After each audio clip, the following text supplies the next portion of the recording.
जंग का समाधान चाहिए तो तुरंत छोड़े जमीन यूक्रेन। दरअसल ये शब्द पुतिन के नहीं है, बल्कि ऐसा तो अमेरिका के विदेश मंत्री रूबियो कह रहे हैं। क्या चल रहा है अब अमेरिका और यूक्रेन के बीच, बताएंगे आपको। इधर दूसरी तरफ बात करें तो औरंगजेब की कब्र हटाने की पूरी तैयारी हो चुकी है महाराष्ट्र में। कब्र हटाने वाली मांग पर महाराष्ट्र के सीएम फडणवीस ने भी दिया है खुला समर्थन। इसके अलावा भाजपा के शासनकाल में उपद्रवियों की राहें अब मुश्किल हो चली हैं। एक बदमाश पुलिस की गोली का शिकार हुआ है, कौन है बताएंगे आपको। नमस्कार, खबर प्रधान शो देख रहे हैं आप और मैं हूं संगीता श्रीवास्तव।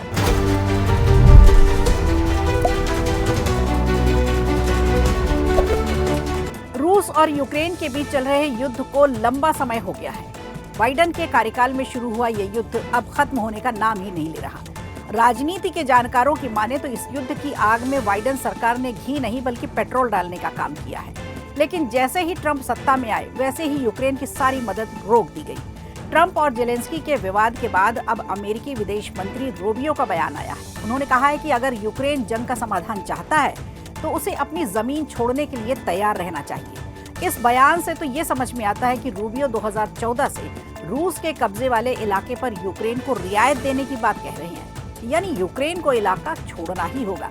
आपको बता दें, यूक्रेन के राष्ट्रपति जेलेंस्की सोमवार को सऊदी अरब पहुंचे। हालांकि जेलेंस्की अमेरिकी विदेश मंत्री रूबियो के साथ बैठक में शामिल नहीं हुए, लेकिन उनकी टीम इस बैठक में जरूर मौजूद रही।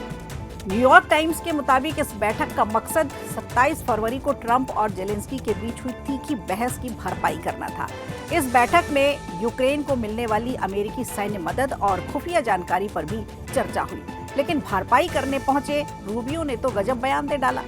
इस बयान के मायने काफी हद तक अलग है, क्योंकि ऐसा देखा गया है कि अमेरिका ने हमेशा से ही रूस के खिलाफ ही फैसले लिए हैं और बयानबाजी की है। लेकिन ट्रंप के आने के बाद ऐसा पहली बार हो रहा है जब अमेरिका अपनी सो कॉल्ड लेगेसी को पीछे छोड़कर आगे बढ़ा है। बीते दिनों में संयुक्त राष्ट्र में अमेरिका ने रशिया के पक्ष में वोट डाला, तो अब एक नए समीकरण के लिए पूरे विश्व को तैयार रहना चाहिए।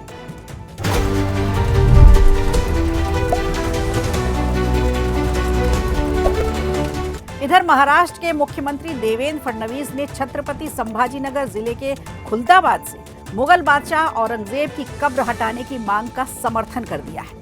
ऐसा पहली बार है जब किसी राज्य के सीएम ने इस तरह की मांग का समर्थन किया है।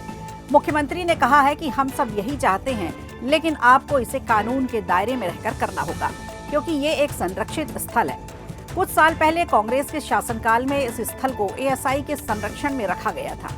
दरअसल छत्रपति शिवाजी महाराज के वंशज भाजपा के सतारा सांसद उदयन राजे भोसले ने मांग की थी कि औरंगजेब की कब्र को ढहा दिया जाए। उन्होंने कहा था कि इसकी क्या जरूरत है, एक जेसीबी मशीन भेजकर उसकी कब्र को गिरा दो और एक चोर और लुटेरे को यहाँ से भगा दो। उन्होंने कहा था कि औरंगजेब की कब्र पर जाकर श्रद्धांजलि देने वाले लोग उसका भविष्य हो सकते हैं। उन्हें उस कब्र को अपने घर ले जाना चाहिए, लेकिन औरंगजेब का महिमा वर्णन अब बर्दाश्त नहीं किया जाएगा।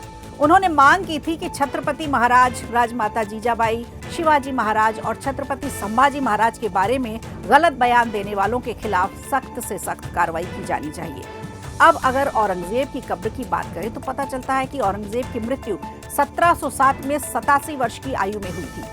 औरंगजेब ने अपनी वसीयत में ये इच्छा जताई थी कि उसे खुलदाबाद में दफनाया जाए, जहाँ उसके गुरु सूफी संत सैयद जैनुद्दीन को दफनाया गया था, जिसके चलते ही औरंगजेब की कब्र मकबरा सैयद जैनुद्दीन के परिसर में मौजूद है। उसने ये भी निर्देश दिया था कि उन्हें एक साधारण खुली हवा वाली कब्र में दफनाया जाए। सोचिए, औरंगजेब एक ऐसा बादशाह था, क्रूर तो था ही लेकिन घमंडी भी था।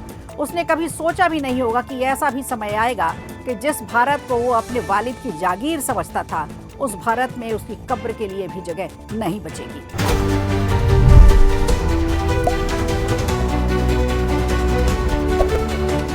इधर झारखंड का कुख्यात गैंगस्टर अमन साहू पुलिस एनकाउंटर में मारा गया है। मंगलवार को उसे रायपुर जेल से झारखंड पुलिस की रिमांड में रांची लाया जा रहा था। पलामू एसपी रिश्मा रमेशन ने कहा है कि अमन साहू को एनआईए के एक मामले में एटीएस की टीम रायपुर जेल ले जा रही थी। जैसे ही स्कॉर्पियो चैनपुर रामगढ़ रोड के अनहारी ढोडा घाटी पर पहुंची, अमन साहू के साथियों ने उसे छुड़ाने के लिए स्कॉर्पियो पर बम फेंक दिया। घटना मंगलवार सुबह 9:15 पर हुई थी। एसपी रिश्मा रमेशन ने बताया कि बमबाजी के बाद अमन साहू ने हवलदार राकेश कुमार के हाथ से राइफल छीनकर फायरिंग करने की कोशिश की, तभी जवाबी कार्रवाई में उसे मार गिराया।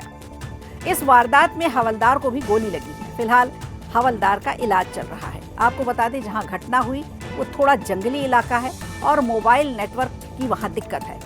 घटनास्थल से 100 मीटर पहले आम लोग और मीडिया को जाने से रोक दिया गया है। अमन साहू झारखंड पुलिस के लिए सबसे बड़ी चुनौती बना था। उसके गिरोह के निशाने पर कोयला कारोबारी, ट्रांसपोर्टर, ठेकेदार, रियल एस्टेट के कारोबारी, बिल्डर सभी थे। अमन इनसे लगातार रंगदारी वसूल रहा था। बात नहीं मानने पर खुलेआम गोलियां भी चलवा देता था। इसके बाद गैंग के गुर्गे सोशल मीडिया पर पोस्ट कर और वर्चुअल नंबर से मीडिया को जानकारी भी देते थे कि घटना को उनके ही गिरोह ने अंजाम दिया है। 17 साल की उम्र से ये शातिर अपराध की दुनिया में था। हत्या, लूट, रंगदारी, अपहरण जैसे कई वारदातों में ये शामिल भी रहा। खबर प्रधान में आज के लिए इतना ही। दीजिए इजाजत, नमस्कार। वीडियो अच्छा लगा हो तो लाइक कीजिए, शेयर कीजिए और कमेंट बॉक्स में हमें जरूर बताइए।